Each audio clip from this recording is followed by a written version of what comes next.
Magandang araw! Narito ang isa pang pagsasanay tungkol sa mga uri ng pang-abay. Ang paliwanag tungkol sa paksang ito ay nasa hiwalay na video. Piliin ang uri ng pang-abay na nakasalungguhit sa bawat bilang. Pagkabasa ko ng isang bilang, i-pause muna ang video na ito upang mapag-isipan ang sagot. Kapag handa ka nang malaman ang sagot, i-play muli ang video para dito. Bilang 1. Walang dudang mabuti ang epekto ng pagtutulungan. A. Pananggi. B. Pang-agam. C. Panang-ayon. D. Panggaano.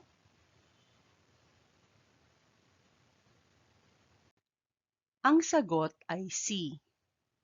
Panang-ayon. Ang pang-abay na walang duda ay nagpapahayag ng pag-ayon o pagtanggap o pakikiisa sa pahayag na mabuti ang naidudulot ng pagbabayanihan. Bilang 2. Mayroon bang pakikiisa ang bawat miyembro ng inyong pangkat? A. Inklitik. B. Kusatibo. C. Kondisyonal. D. Pangkaukulan.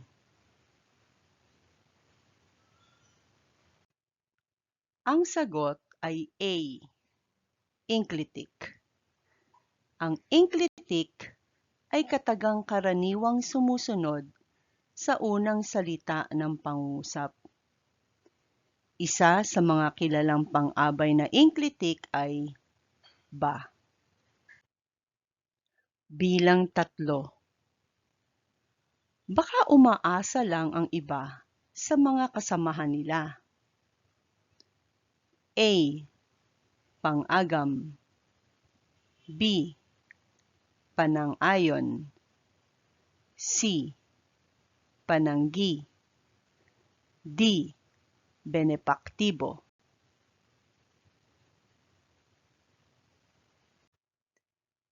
Ang sagot ay A. Pang-agam. Ito ay pang-abay na nagpapahayag ng hindi kasiguraduhan. Para sa nagsasabi nito, siguro ay umaasa lang ang iba sa mga kasamahan nila.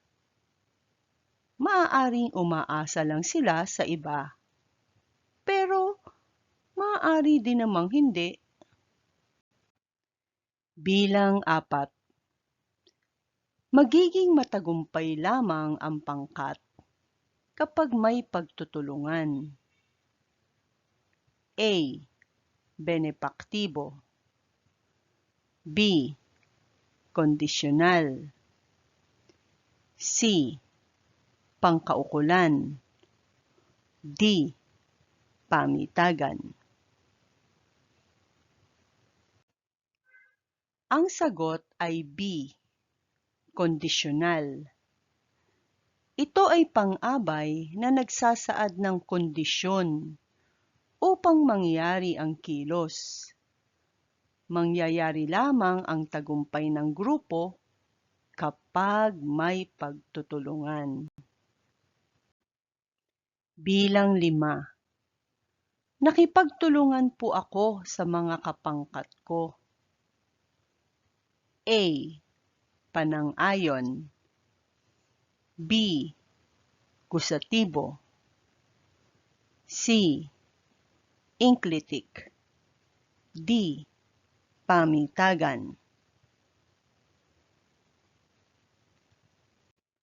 Ang sagot ay D. Pamitagan. Ang po ay pang-abay na nagpapahayag ng paggalang. Bilang 6. Para sa ikaaayos ng proyekto ng pangkat, ang pakikipagbayanihan ko. A. Kondisyonal. B. Pamanahon. C. Benepaktibo. D. Pangkaukulan. Ang sagot ay C. Benepaktibo. Ito ay pang-abay na nagsasaad ng kapakinabangan o benepisyong makukuha sa pakikipagtulungan ng nagsasalita. Ito ay para sa ikaaayos ng proyekto ng pangkat. Bilang 7.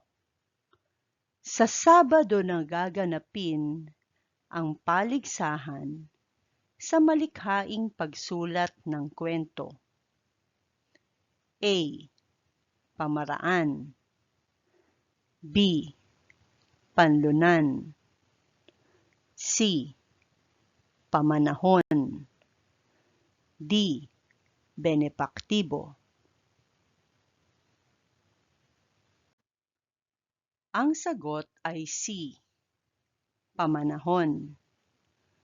Ito ay pang-abay na sumasagot sa tanong na kailan mangyayari ang paligsahan sa malikhaing pagsulat ng kwento. Sa Sabado ito magaganap. Bilang 8. Hindi makatutulong sa pangkat ang pagiging makasarili ng mga miyembro nito. A. Pananggi. B. Pang-agam. C. Panang-ayon. D. Pamitagan.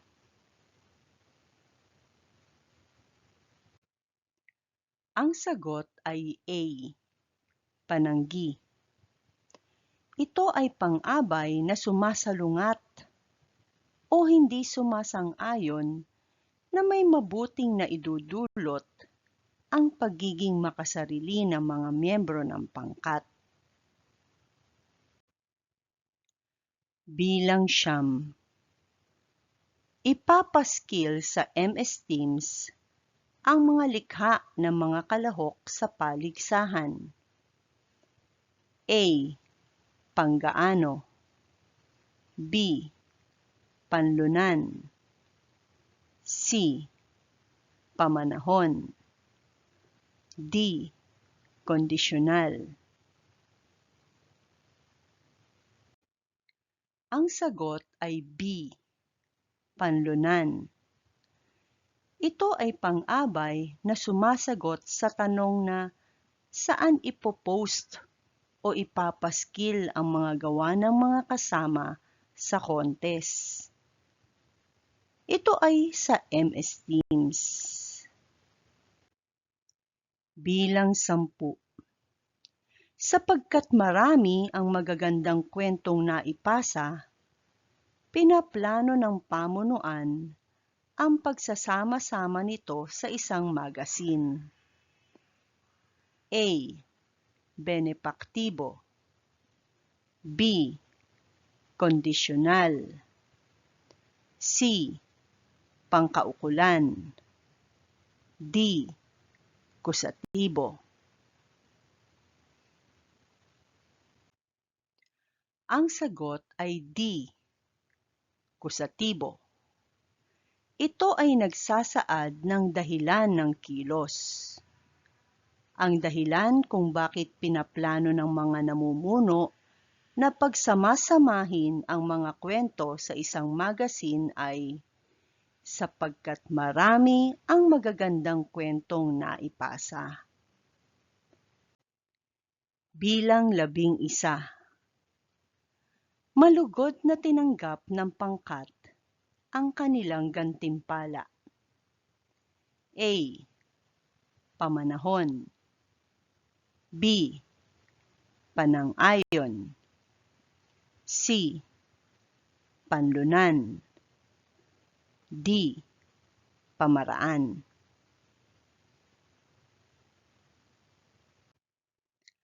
Ang sagot ay D. Pamaraan. Ito ay pang-abay na sumasagot sa tanong na paano ginawa ang kilos. Paano tinanggap ng pangkat ang kanilang premyo? Malugod. Narito ang pinagkunan ng mga disenyo para sa video na ito. Salamat!